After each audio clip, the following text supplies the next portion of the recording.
क्या कह रहे हैं? मैं आपका बेटा हूं। क्या आप मेरा बदला नहीं लेंगे? आप नक्श को मारने में मेरी मदद कीजिए।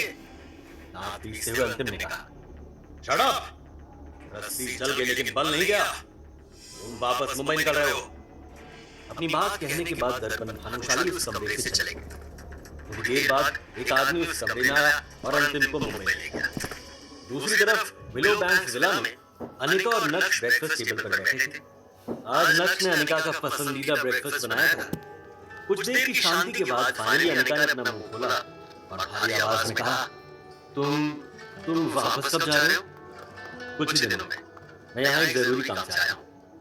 आलू प्याज के पराठे का आनंद लेते हुए नक्श ने कहा, लेकिन उससे पहले मुझे कंपनी जाना है और तुम्हें एडिक्वेट कैपिटल देनी है जिससे तुम कुशल का अच्छे से मुकाबला कर सको।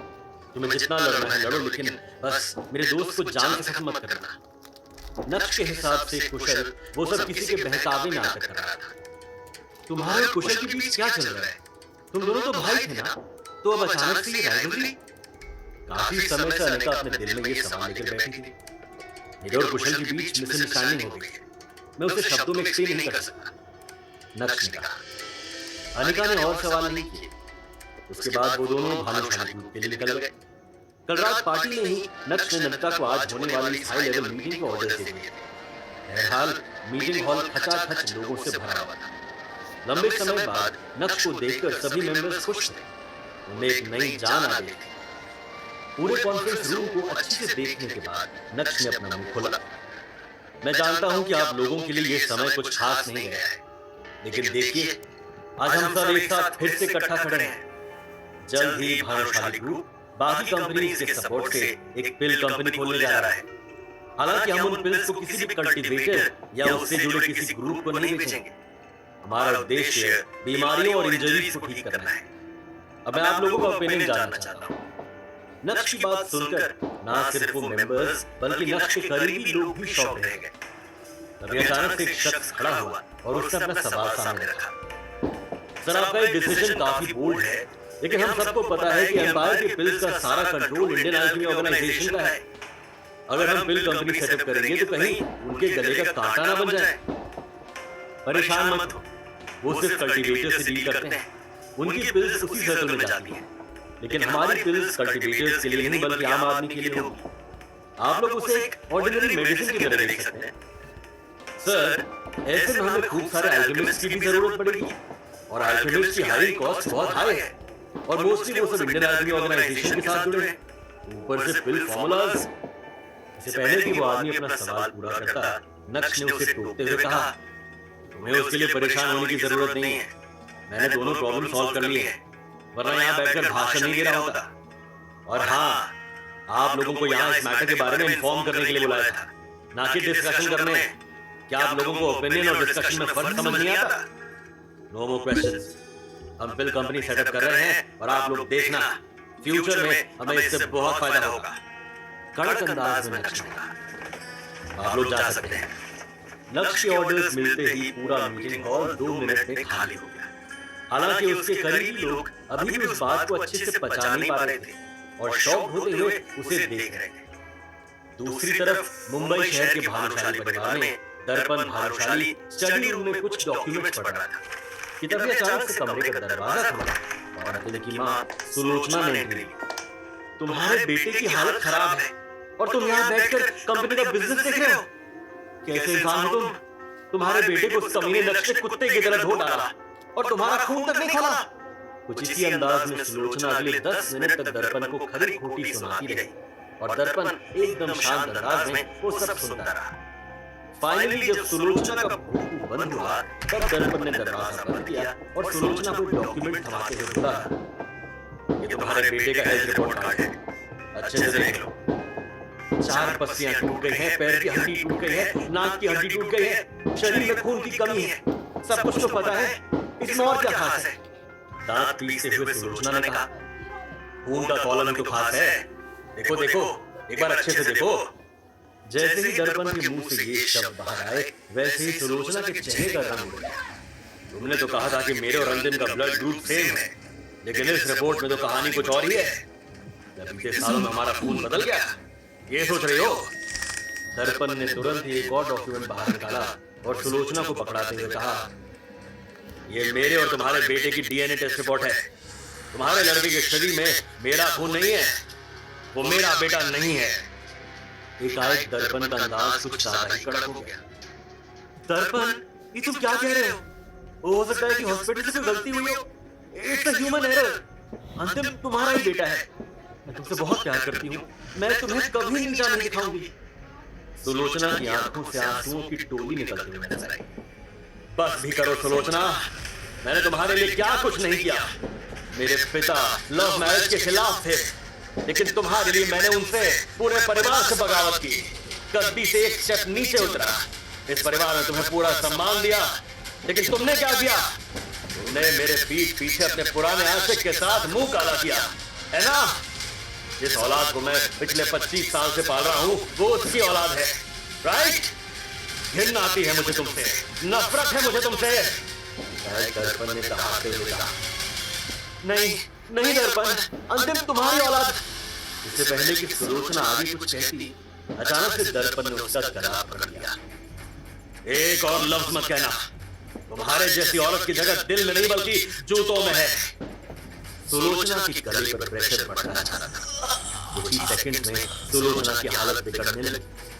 जब दर्पण ने देखा कि सुलोचना की सांसें ऑलमोस्ट उखड़ गई हैं, तब फाइनली उसने प्रेशर रिलीज किया और धक्का देकर अपनी बीवी को जमीन पर पटक दिया।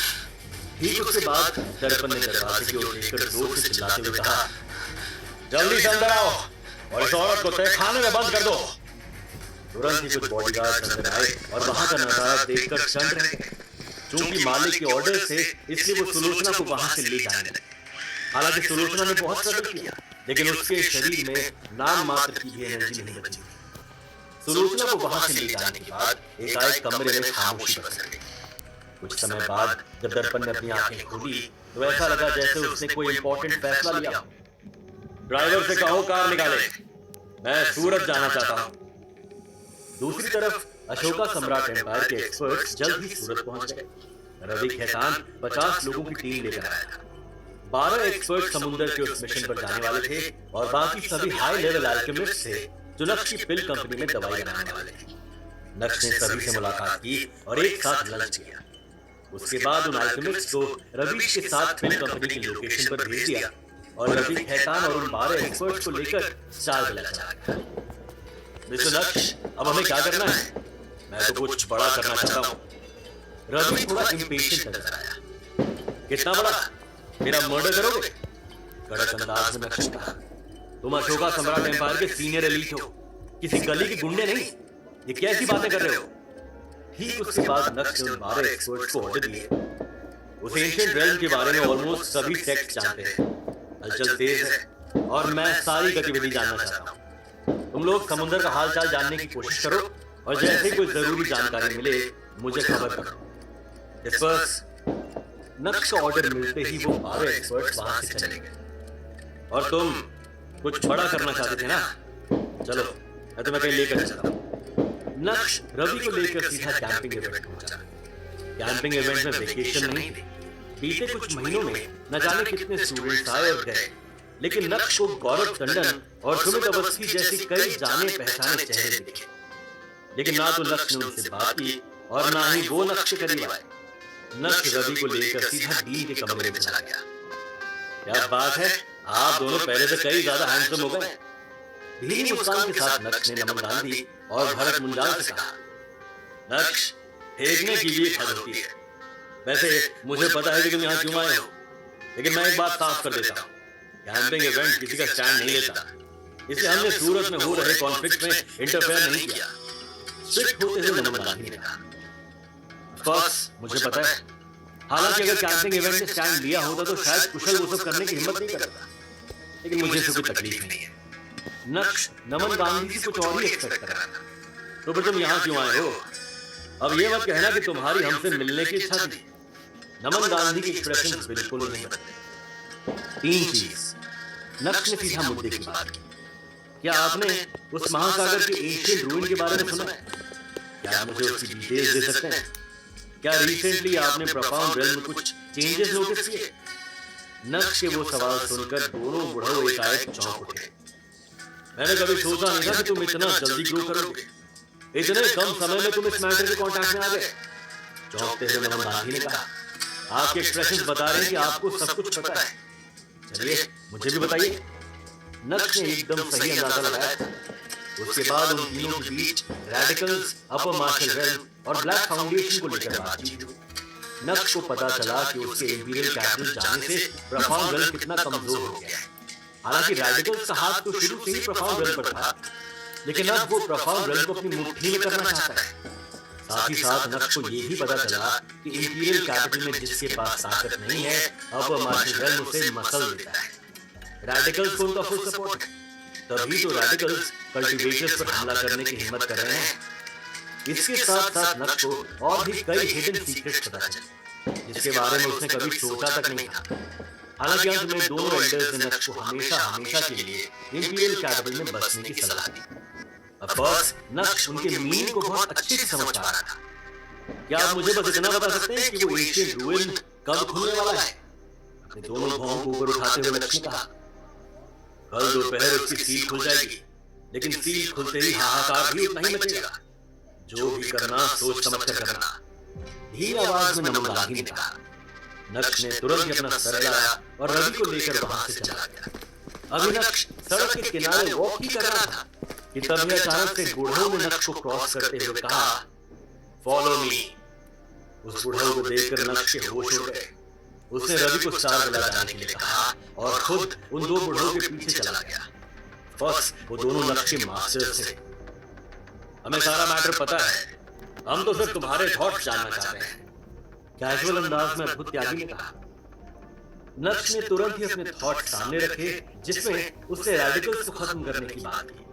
उसके मास्टर्स इस बात से सैटिस्फाइड नहीं थे, क्योंकि नक्श अभी उस लेवल पर नहीं पहुंचा है कि वो रेडिकल्स का सीधा सामना कर सके। गॉडफादर ने नक्श को वो ज्ञान दिया जो बीते कुछ महीनों से अधूरा था। एकाएक नक्श गदगद हो गया। हालांकि उसके मास्टर्स के यहाँ आने की एक और वजह थी, और वो थी शीलकनी वट्टी। नक्श को उसके मास्टर से एक और मिशन मिला। उसे उस एशियन रूइन से शीलकनी वट्टी लानी थी। हालांकि उसके मास्टर्स ने उसे सारे खतरों से अवगत करा दिया था, लेकिन नक्श एकदम कॉन्फिडेंट नजर आया। उसने अपने मास्टर से वादा किया कि वो उनके इरादों पर जरूर खरा उतरेगा। नक्श को स्टार विला पहुंचते पहुंचते शाम के 5 बज गए। रवि खैतान के बाकी भाई जो सेक्लूजन में थे, वो अपना प्रोसेस खत्म करके सूरत आ चुके थे और नक्श को देखकर बहुत खुश थे। हालांकि नक्श ने सीधा मुद्दे की बात की। ये महासागर वाला मिशन बहुत डिफिकल्ट होने वाला है। हम में से किसी की भी जान जा सकती है, इसलिए अगर किसी को पीछे हटना है तो वो अभी हट जाए। मैं किसी को ब्लेम नहीं करूंगा। हालांकि अगर तुम लोग इस मिशन में कामयाब रहे तो इंपीरियल कैपिटल में तुम्हारी जगह पक्की। 2 सेकंड का पॉज लेने के बाद नक्श ने कहा, और हाँ, इस मिशन को मैं संदेश घाटी के नाम से लड़ना चाहता हूँ। इससे हमारे सेक्ट का नाम बढ़ेगा। अपने लोगों को सारी इंफॉर्मेशन देने के बाद नक्श विलो बैंक विला चला गया। वहां नक्श और अनिका ने एक साथ डिनर किया और उन दोनों ने कुछ समय साथ बिताया। अनिका के सोने के बाद नक्श ने रवि को कॉल किया और वो सब एक निर्धारित जगह पर मिले। वहां से वो सब सीधा पोर्ट के लिए रवाना हुए। पोर्ट पहुंचते ही उनके होश उड़ गए। जहाज पर बोर्डिंग अभी शुरू नहीं हुई थी, लेकिन हजारों कल्टीवेटर्स की भीड़ लाइन लगाकर खड़ी थी और धक्का मुक्की करते हुए आगे बढ़ने की कोशिश कर रही थी। अरे यहाँ का हाल तो कुछ ज्यादा ही बुरा है। नक्श ने एक्सपेक्ट नहीं किया था कि माहौल कुछ ऐसा होगा। जल्द ही नक्श को कुछ जाने पहचाने चेहरे नजर आए। दिल्ली ग्रुप की मुखिया राधिका सभी को धक्का देते हुए आगे बढ़ती जा रही थी। हालांकि नक्श के तोते तब उड़ गए जब उसने अपने सामने मुकेश नागर को देखा। 2-3 दिन पहले तक उसकी हालत मरने जैसी थी, लेकिन आज वो इस मिशन का हिस्सा था। नक्श ये नजारा हजम नहीं कर पा रहा था। धक्का मुक्की का दौर चला और इसी बीच राधिका और मुकेश का आमना सामना हुआ। दोनों के मुंह से कड़वे बोल निकले। दिल्ली ग्रुप की पूरी पलटन राधिका के साथ थी, लेकिन मुकेश अपने दोस्तों को ढूंढ रहा था। आलोक, चेतन, कहाँ हो सालो? मुकेश के मुंह से निकले उन शब्दों को सुनकर नक्श और भी ज्यादा चौंक गया। आलोक को चेतन नहीं आए? देख लो कि तुम्हारे दोस्त तुम्हें छोड़कर भाग तो नहीं गए। अभी मुकेश अपने दोस्तों को ढूंढ ही रहा था कि तभी अचानक से उसे एक तीखी आवाज सुनाई पड़ी। वो आवाज किसकी थी? इस मिशन में और क्या होने वाला है? क्या नक्श इस मिशन को फतेह कर पाएगा? क्या नक्श संदेश भाटी का इस्तेमाल करके दिल्ली ग्रुप को सबक सिखाएगा? क्या मुकेश संदेश भाटी से अपना बदला लेगा? क्या दिल्ली ग्रुप और मुकेश मिल पाएंगे? क्या नक्श रेडिकल्स को हरा पाएगा? जानने के लिए सुनिए Empire only on Pocket FM.